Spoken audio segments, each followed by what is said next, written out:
Hair, often one of the most aesthetically pleasing parts of an illustration and one of the most annoying parts to draw.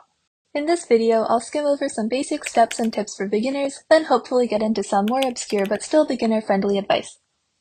First, start by sketching in the head. You don't need to do anything fancy, an oval with the right proportions will do just fine. I generally just do a circle, line through the middle, then sketch in the chin. Always keep in mind that any hair you draw will emanate from one of these locations on the head. Ever see the memes about Gojo? Yeah, I think he's a good example of what happens when you forget that. So even if you have things covering parts of the head, always keep in mind where your hair is originating from. Next, to all the beginners out there, remember that hair has volume. It is poofy. Please stop drawing your hair like this. One trick I did as a beginner for this type of hairstyle is I would draw a second circle around the head and make my hair emanate from that. You shouldn't rely on it that much, but it might help. Tip 2. Focus on the shape. If you're going to take away one thing from this video, this should be it. Always start by sketching or at least thinking about the main shapes of the hair. An easy way to check this one is by eyeballing the silhouette or the negative space around the silhouette. Only after the main shapes are in can you start cutting into it to add detail. Once your sketch is done, focus on big shadow shapes. Ideally split everything into two values like cell shading styles. Force yourself to use a big brush so you can't draw details. After this, it should already look decent. If it does not look decent, something has gone wrong. Tip 3. If you want to learn fast, do lots of fast and messy practices. Like spend 5 to 7 minutes on it, then if you like it, keep going, and if you hate it, move on to the next. This will help build your intuition fast. Like this drawing here took me about 5 minutes. Does it look good? But did I block in the main shapes? Yes. Quick trick, for the tiny floating strands, you can use a big low opacity brush to get the point across quickly without slowing down. You can also cut into it to refine the shapes and make it look more realistic. But where do you go now? How do you stylize and add detail? The simple answer is to find shapes that you like and memorize them. Muscle memory is important, but consciously memorizing these shapes helps. For example, I love this shape. If you look at all my art, you can find it in a lot of places. Other common shapes are this, and the list goes on. Go look at your favorite artists to add more shapes to your list. Next, shadows.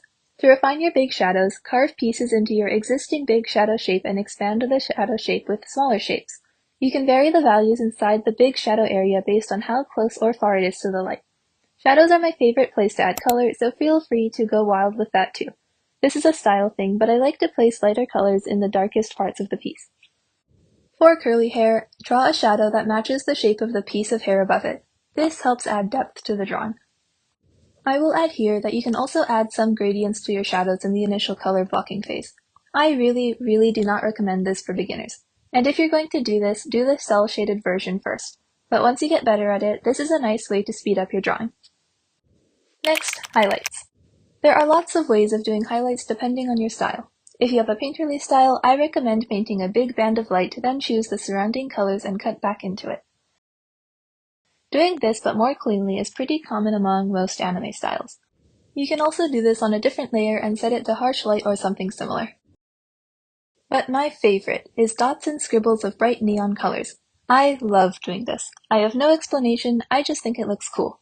Generally, if you're going to use weird colors for highlights, I recommend yellow or teal, but it of course depends on the drawing. To make it look less weird, I like to outline the head with the same color. To summarize everything I've talked about, here's an example involving bangs. Basic shapes, detail, basic flats and shadows, detail, and highlights.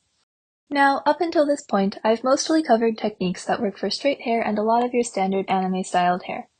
But what about super curly hair, dreadlocks, or braids?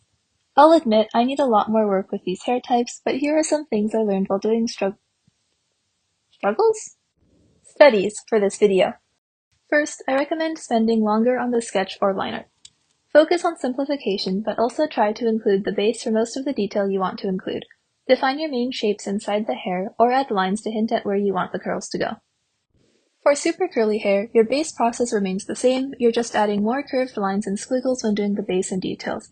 I recommend spending more time on the silhouette too to add all the curls. I think adding more stray hairs with a tiny brush is more important for curly hair too.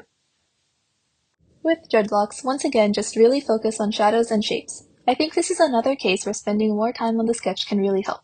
I think using a painterly brush with a rough edge can look really nice, but it's up to you and your style. As you continue working on the piece, slowly shrink the size of your brushes to naturally add texture. Well, what about braids? Yeah, I don't know, good luck with those. First, draw a line as a guide for where you want the braid to go. With braids directly facing the camera, you can draw a zigzag and then fill in the sides like this. Also, for more stylized braids, you can just sort of do a diamond pattern. This is done in a lot of anime, and it's a very valid shortcut for more simplified styles. Adding some loose strands around the braids can add detail and make it more believable. Yeah, that's about all the advice I can give. For adding additional hair strands, add another layer on top of everything. Then use a full opacity pen or something similar. The lasso tool can work great, especially since it makes it easier to detail. These final strands should not be that big or important, and if they are, then you should have added them earlier. After adding these strands, make another layer just below to create shadows for these strands. Generally, to make your life easier, this should be one of the last things you do, but again, that depends on your style. Finally, here are just some random miscellaneous techniques. You can airbrush the skin color into the hair right around the face. This gives it a softer look. With darker skin tones, I recommend using lighter red, orange, or purple colors. This is a general style thing, but for hard edges you can draw lines around your shadows. I think this can look really cool, just be careful to not overdo it. If you want a clean, polished look, or just want to make your life easier, set your base layer to alpha lock. This lets you initially quickly adjust values and colors without coloring outside of the lines. Well, that's it for the video. I hope this helps a little. Thanks for watching!